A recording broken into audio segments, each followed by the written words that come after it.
जग जीवन साचा एको दाता, गुर सेवा ते शब्द पछाता। परम सत्कार्यो गुरु प्यारी साध संगत जी, राधा स्वामी जी। साध संगत जी, आज हजूर जी ने हैदराबाद में 1 घंटा 5 मिनट का सत्संग फरमाया है। सुबह 9:20 पर जब वे स्टेज पर आए तो चारों तरफ नजर दौड़ाकर संगत को दर्शन दिए और निहाल किया। गद्दी बाबा जी की भी लगी हुई थी, लेकिन उनकी गैर हाजिरी से कुछ संगत उदास थी। हजूर जी ने आज खुलकर समझाया कि भजन कैसे करना चाहिए, जीवन में हमें किस तरह जीना है और हम कहाँ कहाँ भूल करते हैं। उन्होंने गुरु अर्जन देव जी महाराज और अन्य महापुरुषों की वाणी का उदाहरण देते हुए कहा कि संत अपने अनुभव हमें ग्रंथों के माध्यम से समझाते हैं, लेकिन असली लाभ तब होता है जब हम उस पर अमल करें। केवल ज्ञान रखने से काम नहीं चलता। जब तक हम उसे जीवन में नहीं उतारते, तब तक विश्वास स्थिर हमारा नहीं होता। हजूर जी ने कहा कि हर इंसान अपने घर लौटना चाहता है। बाहर सफ़र के बाद भी हम कहते हैं कि हम घर जा रहे हैं, लेकिन असली सवाल ये है कि हमारा वास्तविक घर कौन सा है। यह शरीर मिट्टी से बना है, असली अस्तित्व आत्मा का है। बाबा जी ने फरमाया कि जैसे तलवार म्यान में रहती है, वैसे ही आत्मा शरीर में है, लेकिन अगर आत्मा निकल जाए तो शरीर का कोई मूल्य नहीं होता है। उन्होंने समझाया कि हम अक्सर शरीर को ही असली मान लेते हैं, जैसे कोई राजा गरीबों के कपड़े उतारकर या पहनकर खुद को गरीब समझ ले। असल में हमारी आत्मा ईश्वर का अंश है, वही सच्चा स्वरूप है। जब तक यह पहचान नहीं होगी, हम माया के पर्दे में ही उलझे रहेंगे। हजूर जी ने पलटू साहिब जी की वाणी का हवाला देते हुए समझाया कि साहिब साहिब क्या करे, साहिब तेरे पास, कि परमात्मा हमारे भीतर है। वाणी कहती है कि ये the temple of the living God, हम शरीर परमात्मा का जिंदा मंदिर है। बाबा जी हमेशा समझाते हैं कि परमार्थ को महसूस किया जा सकता है, उसकी पहचान संभव है। वाणी कहती है कि सो जन निर्मल जिन आप पछाता, जिसने खुद को पहचान लिया है, उसने असली मकसद पा लिया। परमात्मा सचखंड में है। महाराज जी कहा करते थे कि ये देश, ये कौम, ये मजहब असली नहीं है। हमारा असली देश सचखंड है, कौम सतनाम है और मजहब मालिक का प्यार है। वाणी कहती है कि एवट ऊंचा होवे कोई, तिस ऊंचे को जाने सोए। आत्मा को सोने की तरह तप कर ही मूल्य मिलता है। जैसे बीज जानता है कि वो पेड़ बनेगा, वैसे ही आत्मा मालिक का अंश है।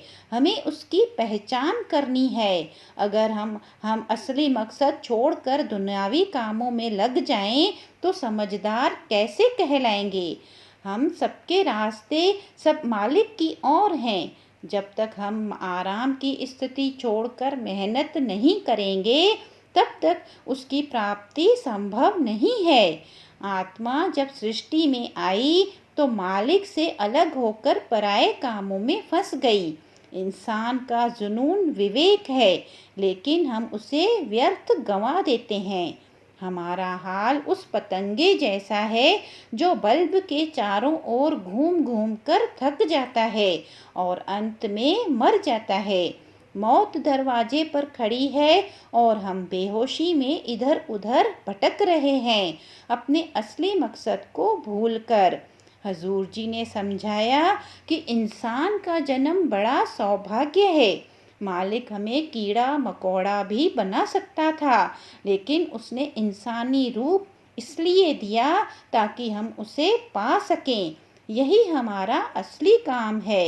लेकिन हम उलझ गए हैं दौलत, पद और शोहरत में।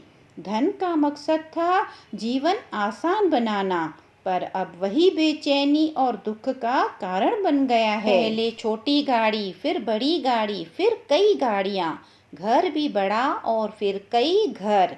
दौलत हमें चैन से सोने नहीं देती है। इनकम टैक्स और बाजार गिरने का डर सताता रहता है। हजूर जी ने समझाया कि पहले समय में परिवार एक दूसरे के साथ रहते थे, धन दौलत भी साझा होती थी। धीरे धीरे हमने दायरा छोटा कर लिया, यहाँ तक कि पति पत्नी के भी अकाउंट अलग हो गए। बानी में आता है, दिंदा दे लैंदे थक पाए, जुगा जुगांतर खाए खाए। बाबा जी भी हमें यही समझाते आए हैं। सुविधाएं हमें मिली हैं, लेकिन जब वे छिन गई तो हम डिप्रेशन में चले गए। जो सुख देने वाला था वही दुख का कारण बन गया। फिर बच्चों का जिक्र किया हजूर जी ने। कहा कि बच्चों का असली मकसद उनका चरित्र बनाना था, लेकिन हमने उन्हें कंट्रोल करना शुरू कर दिया। इससे अलगाव पैदा हुआ और वे दूर हो गए, खुशी के बजाय दुख का कारण बन गए। दरअसल हमने चाहत और ज़रूरत का फ़र्क ही नहीं समझा। हजूर जी ने समझाया कि हमारी इच्छाएं पहाड़ जैसी भारी हैं। मौत दरवाज़ा खटखटा रही है, पर हम काम, क्रोध, लोभ, मोह और अहंकार में फंसे रहते हैं। वाणी कहती है, अहंकार लंबी बीमारी है। असल में सब कुछ अपना लगता है, लेकिन केवल राम ही अपना नहीं लगता है। राम नाम की व्याख्या करते हुए समझाया कि नाम दो प्रकार के होते हैं, एक वर्णात्मक और दूसरा धुनात्मक। इंसान ने सूर्य, जल, हवा जैसी शक्तियों को देवता का नाम दे दिया, लेकिन असली नाम धुनात्मक है, वही जो सृष्टि की उत्पत्ति का कारण है।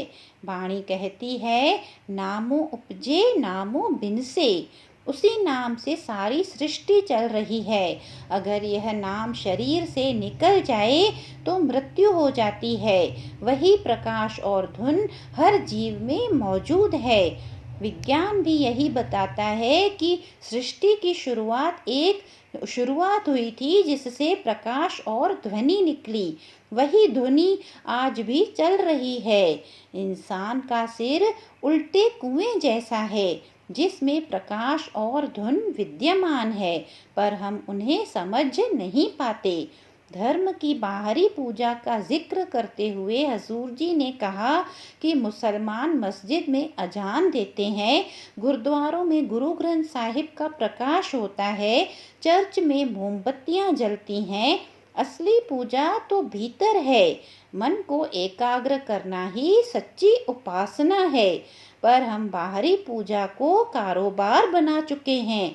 यहाँ तक कि ऑनलाइन पूजा भी होने लगी है। हजूर जी ने समझाया कि सच्चा गुरु वही है जो नाम का भेद जानता है और उसी नाम से जोड़ता है। बाहरी गुरु हमें भीतर के गुरु से मिलवाता है। असली गुरु शब्द और धुन है। 10वें पातशाह ने लिखा है, शब्द गुरु सुरत धुन चेला। उन्होंने बताया कि ये संसार मेले जैसा है। राजपाट, दौलत सब झूठे हैं। माया में फंस कर मन काला हो गया है। जैसे कपड़ा गंदा हो तो साबुन से धो लेते हैं, वैसे ही मन नाम और शब्द की कमाई से साफ होता है। रोज कुछ घंटे ध्यान लगाना चाहिए ताकि मन सहज हो सके। सहजता में धैर्य, संतुलन और नियंत्रण होता है। गाली मिलने पर चुप रह जाना ही हमारी बुद्धिमानी होती है। हजूर जी ने फिर शरण की व्याख्या की। शरण कोई स्थान नहीं है, बल्कि एक दृष्टिकोण है। इसमें समर्पण और अहंकार का मिटना है। गुरु अमरदास जी ने बार बार चबूतरे बनवाकर संगत को परखा, पर उनकी संगत ने कभी सेवा से पीछे हटना नहीं सीखा। यही असली शरण है, जहाँ सवाल नहीं, केवल प्रेम और बलिदान है। बुल्ले शाह जी ने भी लिखा है कि इबादत से ज़्यादा ज़रूरी है प्रेम। हजूर जी ने कहा कि विरह ही असली प्रेम की पहचान है। गुरु अर्जन देव जी ने अपने पत्रों में गुरु दर्शन की लालसा व्यक्त की थी। असली जीवन तब निर्मल होता है जब हम मालिक की मर्जी को स्वीकारते हैं। शरण में आने से मन निर्मल होता है, दुख दूर होते हैं और गुरु हमें राह दिखाते हैं। इंसानी शरीर बड़ा अनमोल है, 84 लाख जन्मों के बाद मिलता है। हमें विवेक, सतगुरु और नामदान मिल चुका है। इससे बड़ी दया और क्या चाहिए। अब नाम जपना और भजन सिमरन ही करना हमारा काम है। स्वामी जी कहते हैं कि रोज कम से कम 2.5 घंटे भजन सिमरन करो। 9 इंद्रियों से ध्यान हटाकर 10वें द्वार से जोड़ो। वही अनहद शब्द गूंजता है और असली यात्रा शुरू होती है। साथ संगत जी, ये था आज का हजूर जी का हैदराबाद का सत्संग।